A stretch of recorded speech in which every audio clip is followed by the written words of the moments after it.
Segundo a Haddad, sem essa arrecadação, que eles falam que deve dar mais ou menos em 20 bilhões de reais, será preciso cortar mais os gastos do orçamento. E aí foi interessante porque hoje, agora há pouco, quem colocou nas redes sociais aí uma resposta ao governo foi o presidente da Câmara, Hugo Mota. Ele escreveu lá que está dando 10 dias para o governo apresentar outra alternativa. Eu não sei se a partir dessa fala aqui de Hugo Mota, o governo vai apresentar alguma alternativa, porque ontem ele dizia que não tem alternativa. E aí, Josias, tem ou não tem alternativa, hein? Tem alternativa. A questão é saber se o Congresso está disposto a discutir as alternativas que são viáveis, né? Ninguém disse ainda, Fabíola, talvez por pena, mas o Fernando Haddad enfrenta algo muito parecido com um cerco. Por um lado, ele é fustigado pelo Congresso, que ameaça derrubar esse penúltimo aumento de impostos anunciado pela Fazenda, que elevou o imposto sobre operações financeiras. E, por outro lado, o ministro é desafiado pelo Lula. O chefe dele está abrindo os cofres para recuperar popularidade num instante em que o ministro quer cortar gastos. Está cortando gastos, congelou 31 bilhões em gastos na semana passada. E o presidente está percorrendo, ontem mesmo estava no Nordeste, anunciando lá Vale Gás, energia gratuita, financiamento para recuperação, para reconstrução, reforma de casas populares. O Lula está no modo eleição, está operando no modo populista para recuperar a popularidade. Então, o Haddad está realmente submetido a um cerco. Se reuniu com os presidentes da Câmara e do Senado na noite passada e saiu dizendo que em nenhum momento discutiu revogação da elevação do IOF. E aí vem agora, poucas horas depois, já na manhã desta quinta-feira, vem o presidente da Câmara, Hugo Mota, e leva às redes sociais o que na prática soou como um ultimato, dizendo que o Ministério da Fazenda tem 10 dias para apresentar uma alternativa a essa elevação do IOF. Chamou isso de gambiarra e falou que o Ministério da Fazenda precisa apresentar alguma coisa que evite essas gambiarras tributárias. O Davi Alcolumbre já tinha declarado, antes até do encontro na noite passada com o Fernando Haddad, e os líderes governistas, estavam lá os líderes governistas também nessa conversa, ele tinha dito que o governo está querendo ultrapassar prerrogativas do Congresso, porque essa elevação do IOF, esse tipo de imposto, pode ser aumentado, pode ser elevado por meio de decreto, não precisa passar pelo Congresso. Outros tributos precisariam do aval do Congresso. Para qualquer elevação precisaria do aval do Congresso. Então, o Davi Alcolumbre estava dizendo, também tratando isso como uma gambiarra. Por que eu digo que há solução, Fabiola, e que é preciso saber se existe disposição? O Fernando Haddad está levando à mesa, de forma muito delicada, o que se parece muito com uma caixa preta. No orçamento deste ano, de 2025, o governo estimou que as isenções tributárias, isenções fiscais, custariam ao Estado 544 bilhões de reais. Pessoas chamam isso de gasto tributário. Na verdade, isso aqui são mimos que o Estado brasileiro fornece à plutocracia nacional. Tem aí algumas coisas que são relacionadas ao simples, enfim, mas o grosso disso daqui é mimo tributário para a plutocracia. E o Ministério da Fazenda descobriu que esses 544 bilhões, em verdade, pode ser muito mais. A cifra pode ser muito maior, pode chegar a 800 bilhões de reais. Então, a renúncia fiscal no Brasil pode chegar a 800 bilhões de reais. O Ministério o Haddad está manuseando um levantamento que foi feito pelo Ministério da Fazenda, está ainda em fase de detalhamento, mas que mostra isso. Por que o governo está chegando a essa conclusão? Porque no ano passado criou-se no Ministério da Fazenda um negócio chamado DIRB, Declaração de Incentivos, Renúncias, Benefícios e Imunidades de Natureza Tributária. O que é isso? É uma ordem da Receita Federal para que as empresas declarem, elas mesmas precisam informar ao fisco quanto elas mastigaram em benefícios tributários. Qual foi o montante que a empresa usufruiu em isenções e benefícios tributários. E aí o governo está descobrindo que a conta é muito maior do que imaginava. Só a agroindústria, por exemplo, o agronegócio, informou, por meio dessa DIRB, dessa ordem da Receita Federal, informou que no ano passado usufruiu de 158 bilhões em benefícios tributários. E a Receita Federal estava prevendo para este ano agora, de 2025, que essa isenção do agronegócio seria de 83 bilhões.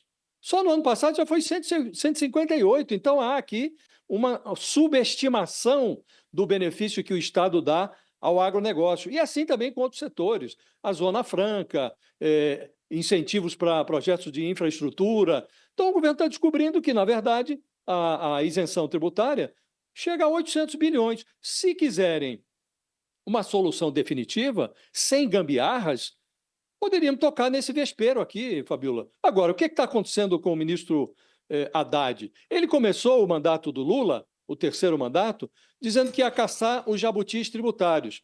E ele agora está sendo caçado pelos donos dos jabutis.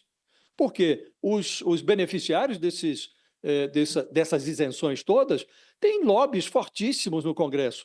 E ninguém admite discutir isso. Então, há formas. Poderíamos discutir. Dá para resolver o problema fiscal do governo, Fabio, e ainda diminuir os impostos que a sociedade brasileira paga. Porque se você divide melhor o andor, que todo mundo é obrigado a carregar, evidentemente, a sobrecarga sobre determinados setores vai ser menor. Agora, quem é que quer discutir isso? Ninguém. Então, é melhor, eles preferem submeter o ministro a um cerco, acusá-lo de manusear gambiarras do que discutir a sério esse tipo de coisa. É preciso saber também se o Fernando Haddad vai estar disposto a levantar esse debate. É uma situação difícil para o Fernando Haddad nesse momento, né, Sakamoto? Porque ele vai para essa reunião ontem, conversa com eles, expõe ali a dificuldade em relação às contas, diz que esses 20 bilhões são extremamente necessários, que não existe outra saída. E aí, na sequência, Hugo Mota diz: não, a gente não aceita, não concorda, é preciso arrumar uma outra alternativa. E ele dá um prazo de 10 dias. E aí? Então, o problema é que o ministro Fernando Haddad, né, eu concordo com o Josias, ele está entre a cruz e a caldeirinha, ele está sendo pressionado por dois lados e vai ser cada vez mais pressionado à medida que se aproximam as eleições de 2026. O governo Lula não quer criar caso com determinados setores econômicos, eu estou dizendo, não quer comprar determinadas brigas, não quer comprar brigas menores ainda com a parcela mais pobre da população, e nisso ele está certo. Né, que já se estrepa diariamente e não deve ser tungada, né, não deve ser pelo menos a primeira a ser tungada numa crise, mas sempre é. Então o governo vai tentando manter aqui e ali, garantir, segurar os pratos. O Ministério da Fazenda vê os problemas que as contas não estão fechando, que o arcabouço não vai ser cumprido, sabe? Vê que isso significa dar uma sinalização ruim para o mercado de uma maneira geral, para investidores, para quem está querendo investir no Brasil, que fica com o pé atrás, né? E aí, no final das contas, o Congresso Nacional também, do outro lado, o Congresso Nacional também não faz a sua parte, não faz a sua lição.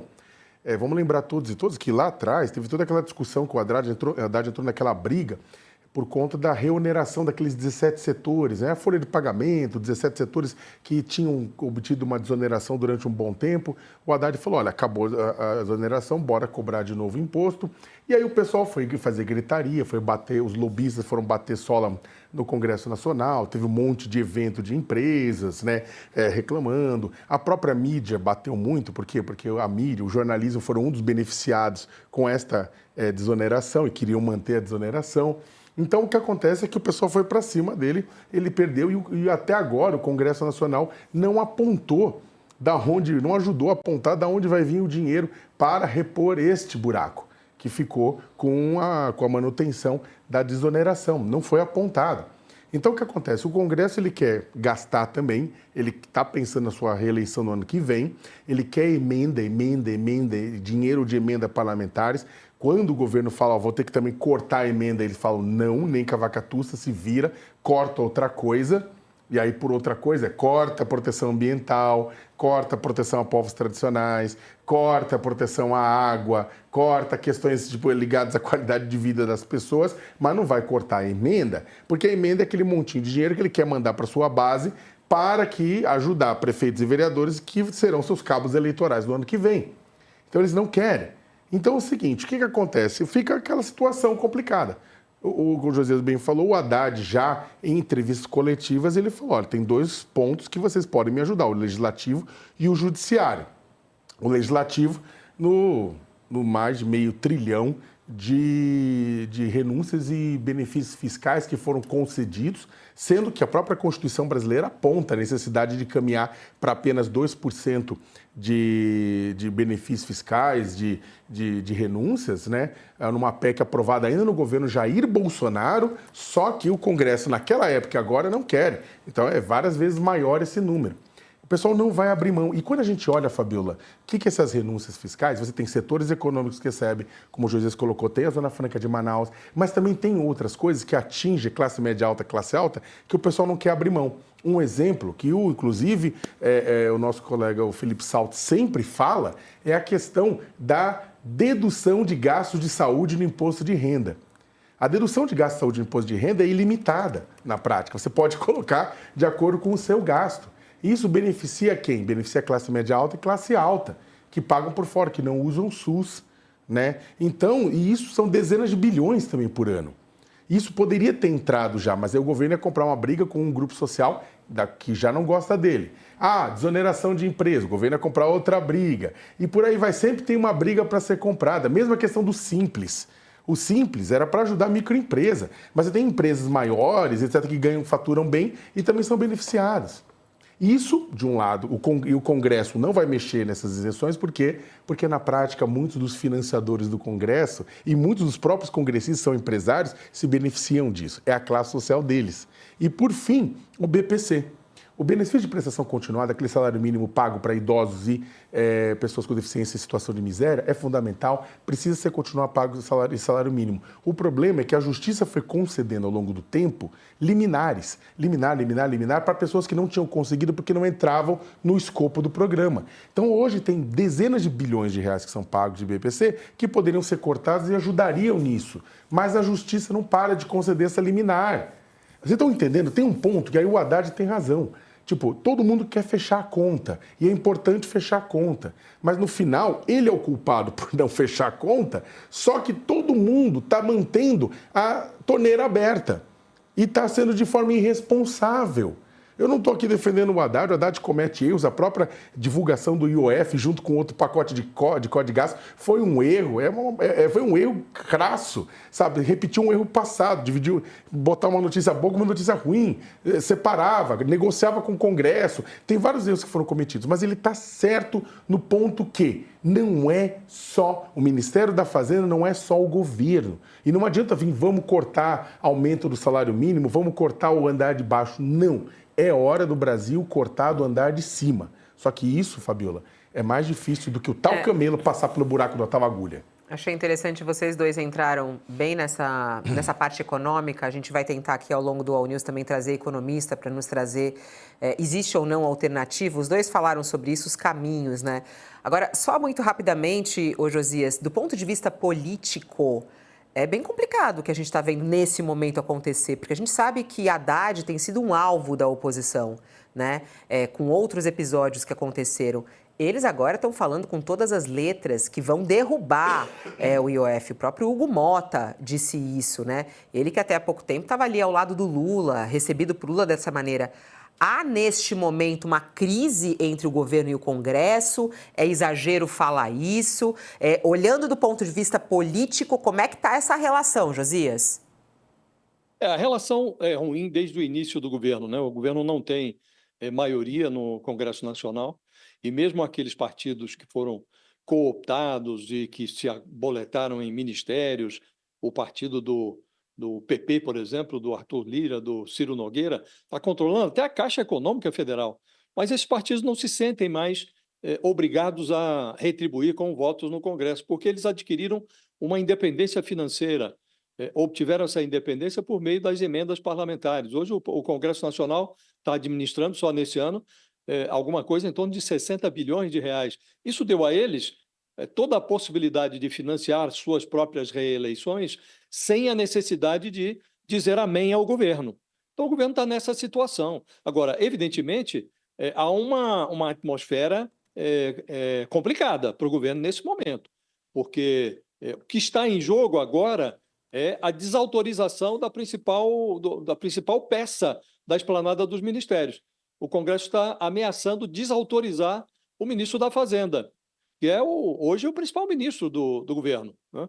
Uma coisa é você criar uma crise pessoal com a Marina Silva, submetendo a ministra a uma cafajestada numa sessão do Senado Federal. Outra coisa é você derrubar Câmara e Senado numa operação conjunta, derrubar uma proposta que, se não ficar de pé, significará aquilo que os técnicos chamam de shutdown, que é a interrupção dos serviços que o governo presta à sociedade. O governo vai entrar em colapso, em resumo. É o que o Fernando Haddad está dizendo aos presidentes da Câmara e do Senado. E os dois estão dando de ombros e falando, então arrume em 10 dias uma alternativa, senão vai cair.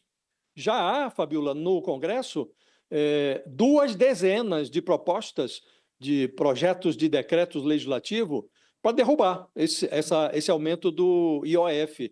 Há uma pressão também do sistema financeiro. Ainda ontem estava a fina flor do sistema bancário, Febraban e presidentes das maiores casas bancárias do país estavam em Brasília, expondo ao Ministério da Fazenda e também fazendo lobby no Congresso as suas restrições a essa elevação do imposto sobre operações financeiras.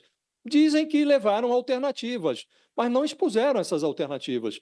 O Haddad se reuniu com esses banqueiros ontem, o número 2 da Fazenda também participou das reuniões, e eles foram ao Congresso para pressionar. Então, se o Congresso derruba esse imposto, essa elevação do imposto sobre as operações financeiras, sem que se chegue a um acordo, a uma alternativa, isso significará uma paulada do Legislativo nas pernas do ministro da Fazenda.